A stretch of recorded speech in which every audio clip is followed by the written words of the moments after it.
Like, this clip getting shown again, and it's just, in my opinion, is completely unacceptable. It is completely unacceptable.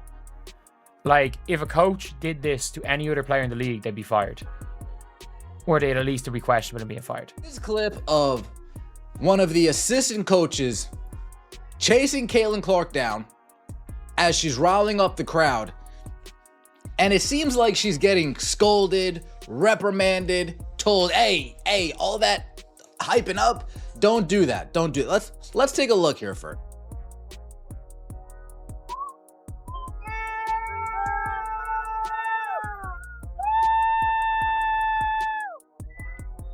Now here we go. Body language doctor. Body language doctor is out and about. Caitlin Clark's like, what the hell is this? Picture this. Indiana's golden ticket, the woman filling arenas and selling out merch, just did what she does best. Lit up the floor, turned the crowd into a riot of joy, and made the Fever actually look like a competent franchise. And then, boom. Her coach decides that's too much happiness for one afternoon and physically yanks her back like she's a dog off-leash sniffing around at the wrong hydrant. The internet lost its collective mind. Clips went viral. Fans are screaming foul play. Was it strategic? Was it personal? Or was it just some clueless old guard instinctively trying to dim the light of the brightest star they've ever had? If you support Caitlin and tired of the old guard, then comment below, Unleash Caitlin. Let's go. So everybody online is talking about this play during one of the games where, as you're going to see, one of the coaches for the Indiana Fever just went and pretty much almost tackled Caitlin Clark for getting the crowd riled up. And it's why is she doing it? And I want to say that's this lady right here, Karima Christmas Kelly, one of the assistant coaches. And as you seen right there, she just seemed to have went and grabbed the Caitlin Clark as Caitlin Clark was trying to get the team, the crowd amped up. Because let's be real, this wasn't some heat-of-the-moment miscommunication. Caitlin Clark's face said it all. Pure confusion, tinged with that, did that really just happen? Expression we've seen creeping in more and more lately. Not pain, not outrage. Just the dawning realization that even the simple act of celebrating a huge play apparently needs a permission slip in Indiana. This is the same Caitlin who built her brand on playing with fire, waving to student sections, pointing to the rafters, and generally bringing joy to a sport that has spent years begging for more eyeballs. Now, the very team cashing her checks is all but telling her, hey, tone it down. So look, I don't think it's any secret that I'm not a fan of the Indiana Fever backroom staff. I'm not a fan of what they're trying to do to Caitlin Clark, and I fully believe they're trying to diminish, they're trying to dim the flame of Caitlin, and they're trying to make her fit in to what the WNBA used to be, rather than fit out and be her. I mean that. Like, that is my opinion, and there's no question about it. And let's not kid ourselves. This is no isolated weirdness. It's just the latest brick in a wall of awkward, controlling, borderline insecure decisions this franchise keeps stacking around their generational talent.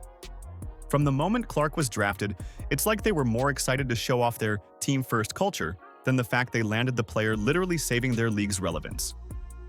The Fever seem to have mistaken micromanaging for mentorship. Instead of giving Clark the keys to the Ferrari they just bought, they're handing her a moped and lecturing her on speed limits. Has gotten to the point where she realizes if she gives the ball to Natasha Howard, not only is she not going to get the ball back, but Natasha Howard isn't even going to look in her direction. We have officially reached that. Look at what she's done for them already.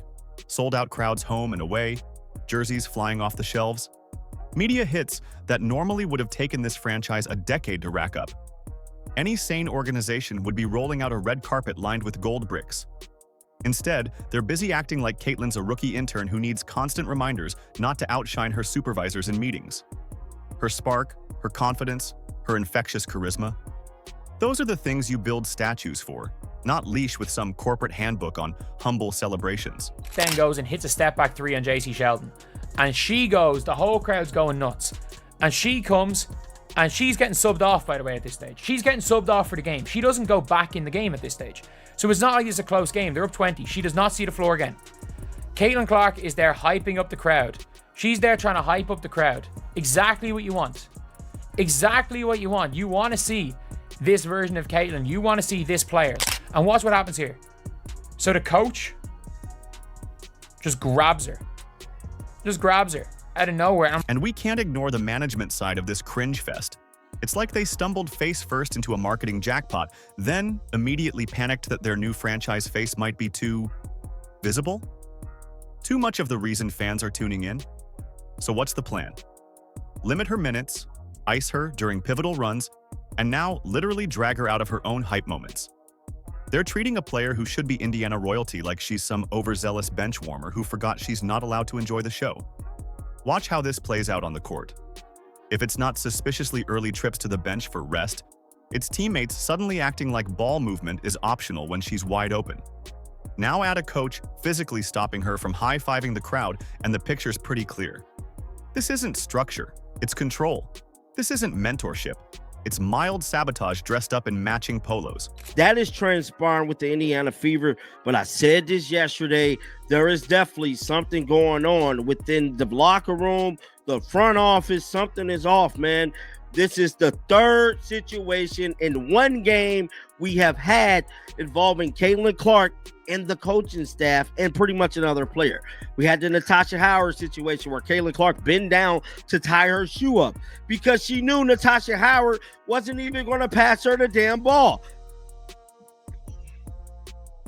And I'm telling you right now, that whole situation is crazy in itself.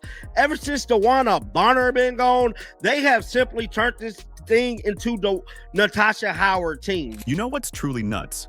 Caitlin's not some diva begging for special treatment. All she's done since landing in Indiana is show up, drop historic stat lines, handle a ludicrous amount of scrutiny with grace, and elevate the Fever from punchline to powerhouse. But the response from inside her own building is like they're more concerned with keeping her from becoming too big for their brand than actually winning games. And you can see the toll it's taking.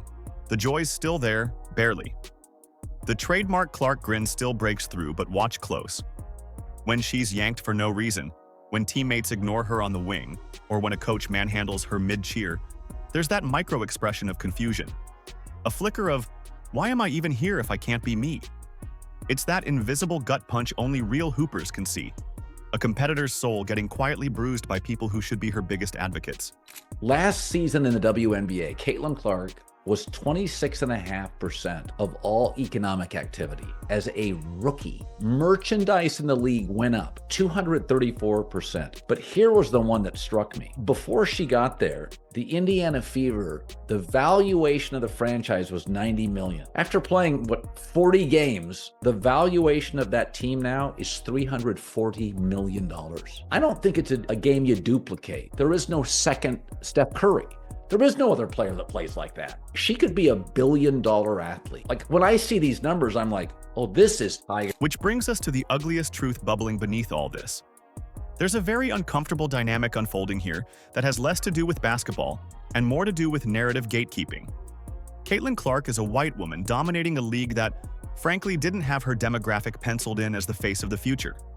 She's not leaning into identity wars. She's not playing the carefully curated underdog. She's just hooping, thrilling crowds, and pushing her team toward contender status. And for a certain slice of the old WNBA guard, that's a problem. Her excellence, her marketability, it disrupts long-established storylines. And instead of embracing the best thing to ever happen to the league's exposure, there's this low-key effort to shrink her down, to humble her, to remind her, loudly or silently, that she's not supposed to rewrite the script this quickly. Let's be absolutely clear. Fans aren't blind. They see every awkward possession, every icy stare, every moment Caitlin Clark gets ghosted on a backdoor cut by a teammate apparently allergic to passing. They hear the tension in post-game interviews. They catch the subtle sighs, the tight jaw, the flash of exasperation across Clark's face when she's pulled after finally catching fire. And then there's that moment, now basically its own meme, when her coach physically grabbed her mid-celebration like she was a toddler about to run into traffic. Fans aren't swallowing the excuses anymore. The issue isn't Caitlin Clark. The issue is everyone who can't figure out how to handle Caitlin Clark. Clark has been knocked on her ass. She's been knocked on her ass. She's been cheap shotted. She's been poked in the eye. Everything. They have beat the Connecticut Sun. This is a month ago nearly. The Connecticut Sun beat the crap out of her. Absolutely beat the crap out of each other. Because this isn't a diva we're talking about. Clark's been the very definition of consistent and driven since day one. Head down, handles tight, eyes locked on the hoop, shoulders loaded with a league's worth of pressure that she never asked for, but still somehow makes look easy. She's brought more viewers to WNBA broadcasts in a few short months than most franchises managed in decades. She's filled arenas coast to coast, converted casual onlookers into die-hard season ticket buyers, and forced sports talk shows to finally carve out daily segments for women's hoops. And how does her own organization treat her? Like she's a liability they need to keep on a leash instead of the human economic engine she so clearly is. Imagine that marketing brainstorm. Guys, what if instead of letting our superstar be a superstar, we choke the life out of her brand and make everyone uncomfortable? Genius, right? If Indiana keeps tiptoeing down this road, holding meetings about how to keep Clark's personality from shining brighter than their dusty system, don't be shocked when she eventually just shrugs, packs her duffel, and bounces. And the day she does, half the league will be lined up with private jets and blank checks. Because this isn't some minor coaching misfire or quirky management style. This is a masterclass in how to fumble generational talent so spectacularly that future sports documentaries will point to it as a cautionary tale. Has this coach been reprimanded, suspended, fired? This is really terrible behavior. What is happening behind the scenes? If the WNBA wants to do an investigation, they might want to look into the FIBA staff treatment of Caitlin Clark. And you see right here, women are equal, correct? We all know the story. This would be if there was a male coach, why the double standard? Fire her. Coach's posture is interesting. I remember seeing it live and thought it was weird. Think about everything Caitlin's already had to navigate. Nike tripped over its own shoelaces getting her first signature line out, dragging their feet like they were waiting on a Kickstarter campaign to fund the laces. The league itself sat on its hands while opposing players treated her like a tackling dummy, letting cheap shots go unanswered in the name of toughening her up. Now the very franchise she saved from irrelevance seems more interested in shrinking her light than letting it shine. That on-court celebration grab? Sure, it was physical, but more than that, it was symbolic. A perfect, embarrassing snapshot of how the old guard can't help but try to yank Caitlin back into the shadows she was born to outrun. So yeah, fans are pissed. They've watched her pull this sad, overlooked franchise out of the basement and drag them kicking and screaming onto national television, only to be told she needs to dim it down. Meanwhile, we're all supposed to trust the process, as if the process doesn't currently look like a clown car with the wheels falling off. Sorry, but you don't bring in a once-in-a-lifetime superstar just to treat her like an intern at basketball camp. Get out of here with that. Either the Fever figure out how to nurture what they've been gifted, or they're going to watch her, and every dollar she generates walk straight out the door.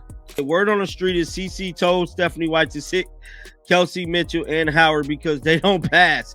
Could be true. CC went to tie her shoe after passing to Howard on a play. LOL. And it is clear that there is a philosophical rift in the team. Because let's not sugarcoat this. Indiana is quickly writing the handbook for how to lose a superstar in under a month. If this were a rom-com, Clark would be standing in her apartment doorway with a suitcase, tears in her eyes, while some sad Kelly Clarkson ballad plays about broken trust.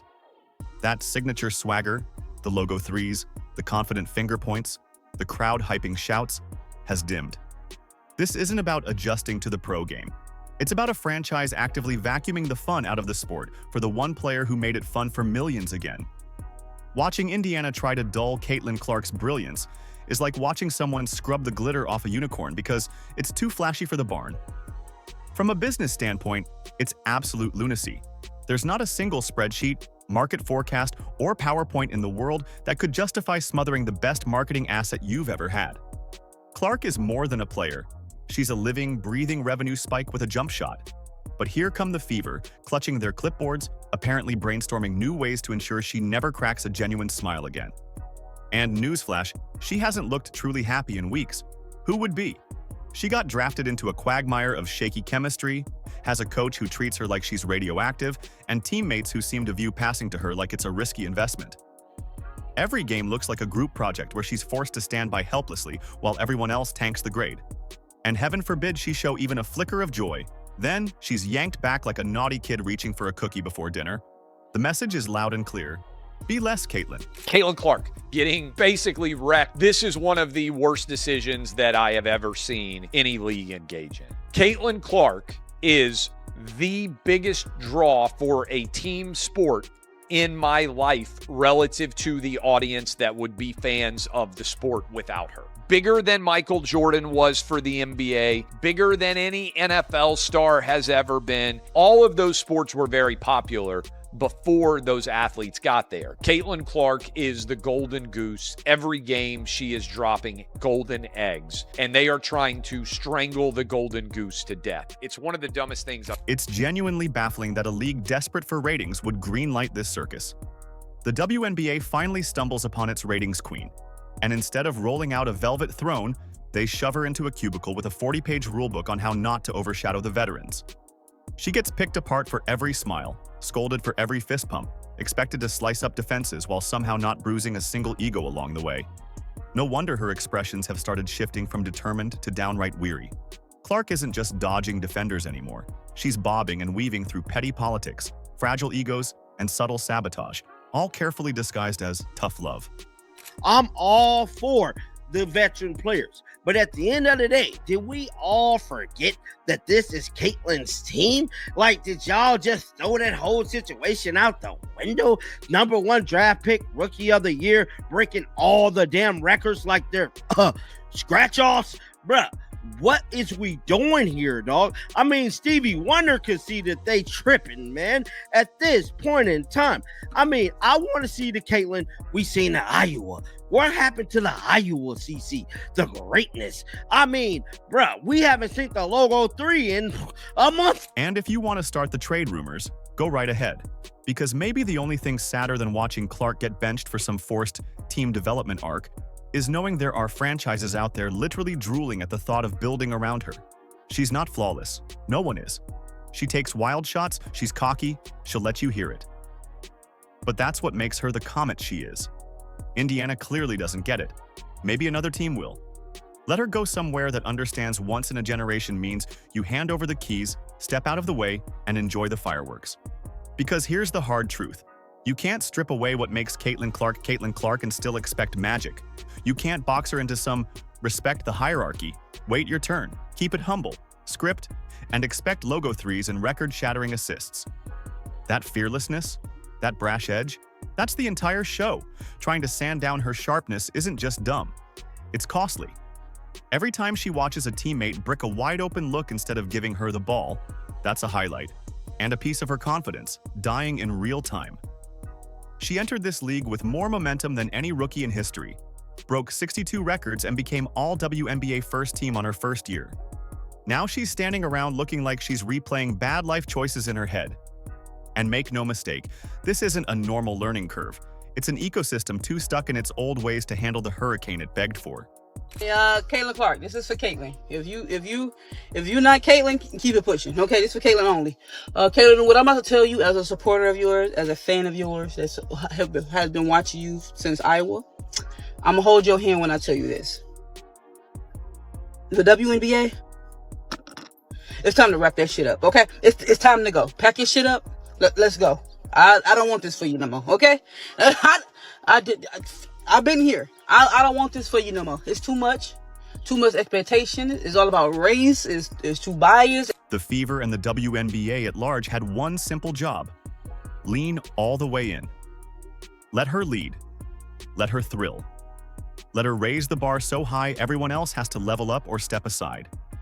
Instead, they've responded with passive-aggressive rotations, forced humility drills, suspect game plans, and now literally grabbing her when she dares to have too much fun. But here's the plot twist they're not ready for. Clark's still here. Still smiling, even if it's dimmer. Still cooking defenses, even when she has to drag them to the basket by herself.